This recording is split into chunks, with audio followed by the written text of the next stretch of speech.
Peneliti Alice menjalani hari yang sangat panjang. Bekerja di organisasi SCP bisa terdengar seperti pekerjaan yang cukup menarik bagi orang luar. Masalahnya adalah ketika kamu menghadapi sesuatu yang menarik setiap hari dalam hidupmu, itu mulai menjadi hal yang biasa seperti menyikat gigi atau menuangkan semangkuk sereal sarapan pagimu. Seiring waktu semuanya kehilangan keajaibannya. Dia memiliki pekerjaan yang tidak menyenangkan untuk memeriksa ulang anomali di Sea-Wing, lokasi 77, centang kotak yang dipuja. Dia berjalan dengan susah payah dari ruang penahanan ke ruang penahanan, semuanya tampak teratur. Centang.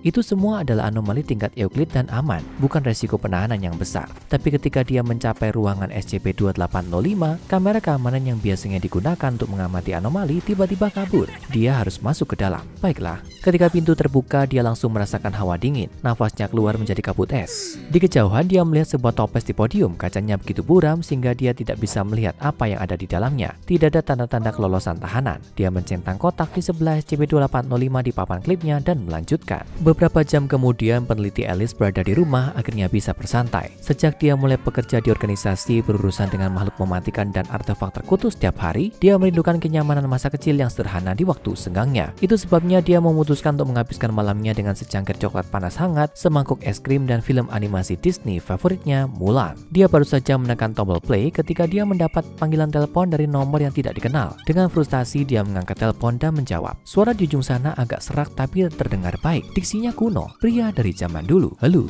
Nona muda, saya harap ini bukan waktu yang buruk," katanya. "Nama saya Walt Disney. Mungkin Anda pernah melihat salah satu film saya. Saya bertanya-tanya, apakah saya dapat meminta tolong untuk mendapatkan bantuan dengan proyek saya?" Ini pasti telepon iseng yang bodoh. Mungkin Dr. Bright atau Dr. Clef bosan dan memutuskan mereka ingin mengganggunya. Fakta bahwa dia sedang menonton film Disney pada saat itu adalah murni kebetulan. Lagi pula mereka memiliki setengah dari film di luar sana saat ini. Tapi saat itulah Walt terus berbicara dengannya. "Kau tahu teman, aku sangat kekurangan waktu saat ini. Aku sadar aku mungkin tidak memiliki umur panjang seperti dulu. Saya tidak akan terkena penyakit sekarang. Tapi yang saya tahu adalah bahwa saya mungkin tidak dapat mempraktekkan ide takdir saya. Dan saya percaya bahwa Anda dan organisasi Anda mungkin dapat membantu." Apa namanya? Organisasi SCP, dan itu mengubah segalanya. Peneliti Alice segera tahu bahwa ini bukan panggilan iseng. Seorang anggota staf organisasi tidak akan pernah membahas masalah organisasi, bahkan sebagai lelucon melalui jalur yang tidak aman. Dan seorang warga sipil tidak akan punya alasan untuk mengetahui tentang organisasi. Apakah dia benar-benar telepon dengan Walt Disney? Kelihatannya aneh dan lebih sedikit tidak mungkin, karena dia telah mati selama lebih dari 50 tahun lalu. Andai saja peneliti Alice memeriksa papan klipnya sedikit lebih dekat, maka mungkin dia akan menyadari bahwa dia sudah berada di bawah pengaruh anomali SCP-2805, juga dikenal sebagai Disney on Ice. Inilah pertanyaan menyenangkan untukmu. Apa film Disney favoritmu? Mungkin bukan apa yang kamu harapkan dari temanmu di SCP terungkap, tapi serius, kami ingin tahu. Beritahu kami di kolom komentar. Mungkin kamu seorang puritan klasik dan kamu menganggap Snow White, Cinderella, atau Sleeping Beauty sebagai yang terbaik. Mungkin kamu penggemar Disney Renaissance dan The Little Mermaid, Beauty and the Beast, atau The Lion King adalah mahakarya sejati.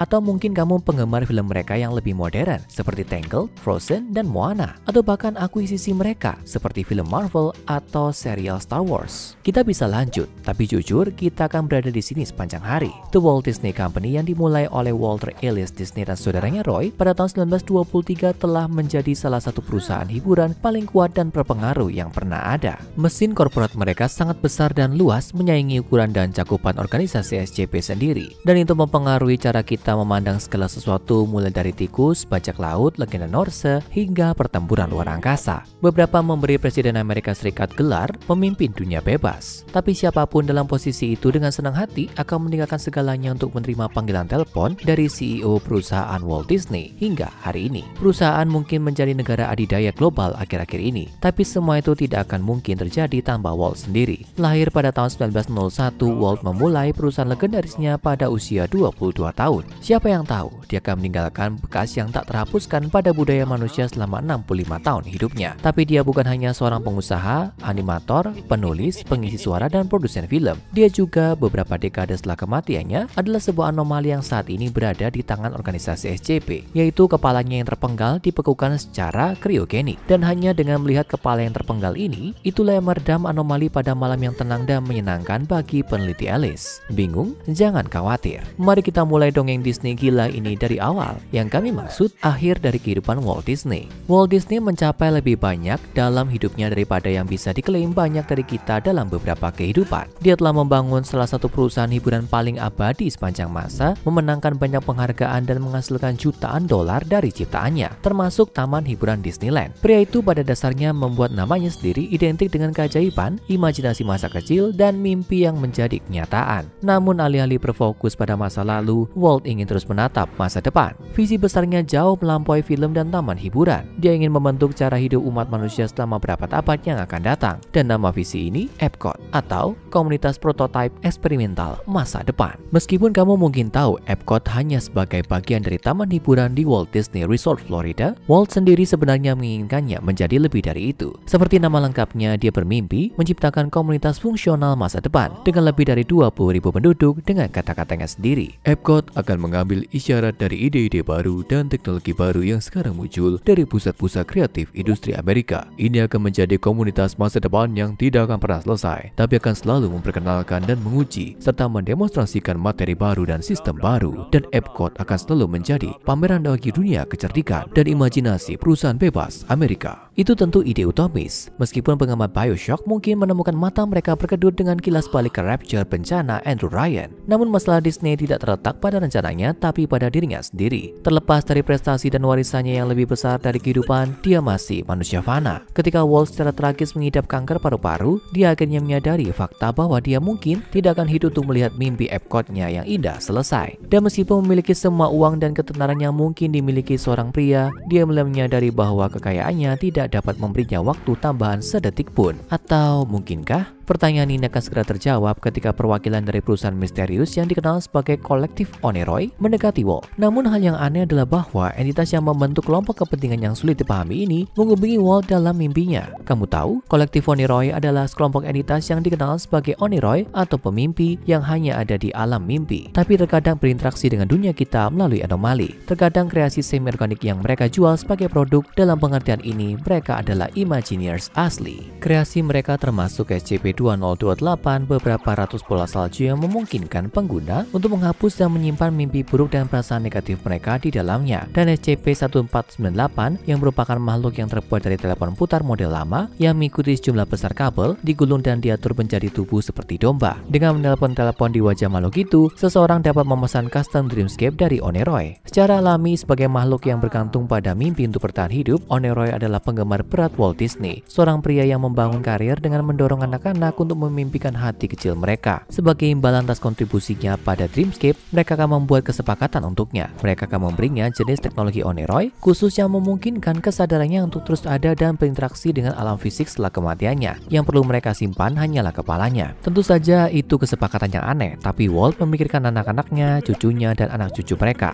Jika dia mati sekarang, maka mimpi Tomorrowland-nya akan mati bersamanya. Dia hanya dikenal karena beberapa film animasi yang menawan dan beberapa taman hiburan yang lucu, bukan karena benar-benar mengubah masa depan. Tampaknya kesepakatan dengan kolektif Oneroy terlalu bagus untuk ditolak. Kesepakatan itu tercapai dan pengaturan dibuat untuk menjaga kepala dan kesadaran Disney setelah kematiannya. 10 hari setelah ulang tahunnya yang ke-65 pada 15 Desember 1966, Walt Disney meninggal dunia. Tapi itu hanyalah awal dari kehidupannya yang baru dan anomali. Sementara masyarakat berduka, kepala Disney diam-diam dipindahkan dan diawetkan dalam toples dengan teknologi krionik anomali. Perangkat ini juga dipasang dengan sepasang telepon putar merek dagang Oneroy dan tulisan yang berbunyi "Solusi Siberia" dari kolektif Oneroy. Efek anomalinya sederhana. Siapapun yang melihat langsung ke kepala Disney yang membeku akan menerima panggilan telepon dalam 24 jam ke depan. Panggilan telepon ini berasal dari Walt Disney sendiri yang mungkin sekarang menghuni Oneroy Dreamscape. Dengan trik tangkas ini, dia dapat menjaga komunikasinya dengan seluruh perusahaan Walt Disney secara rahasia dan melihat pembuatan proyek Epcot-nya yang berharga hingga selesai. Tapi sayangnya bukan itu yang sebenarnya terjadi. Setelah kematian Walt, saudaranya Roy mengambil alih semua operasi perusahaan Walt Disney. Sementara profitabilitas perusahaan tidak bermasalah di bawah kendali Roy, mimpi terakhir Walt lah yang mengalaminya. Epcot bermutasi dari komunitas fungsional masa depan yang berkelanjutan yang diinginkan Walt menjadi taman hiburan belaka, pameran dunia Disney yang dikenali oleh semua pengunjung taman Disney Orlando saat ini. Ternyata kebanyakan orang di perusahaan Disney sebenarnya tidak ingin menerima perintah dari mantan kepala CEO yang terpenggal. Akhirnya, dia menjadi semacam rahasia perusahaan yang gelap, tersembunyi di dalam taman Disney.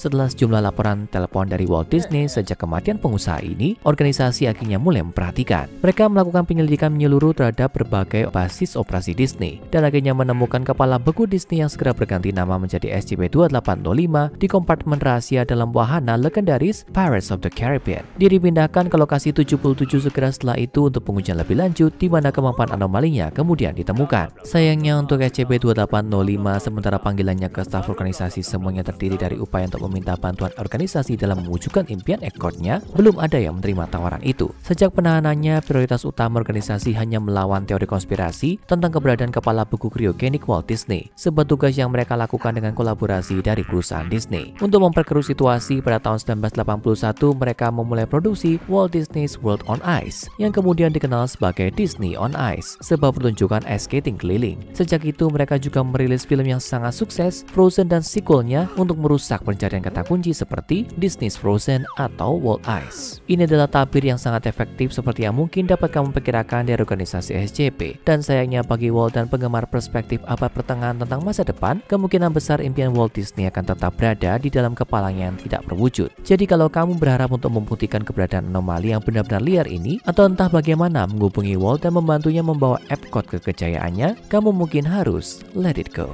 Sekarang tonton SCP-343 Dewa dan Fantasi Siput Laut SCP-1867 Pria Sejati untuk mengetahui lebih banyak SCP yang dapat kamu ajak ngobrol dengan sungguh-sungguh.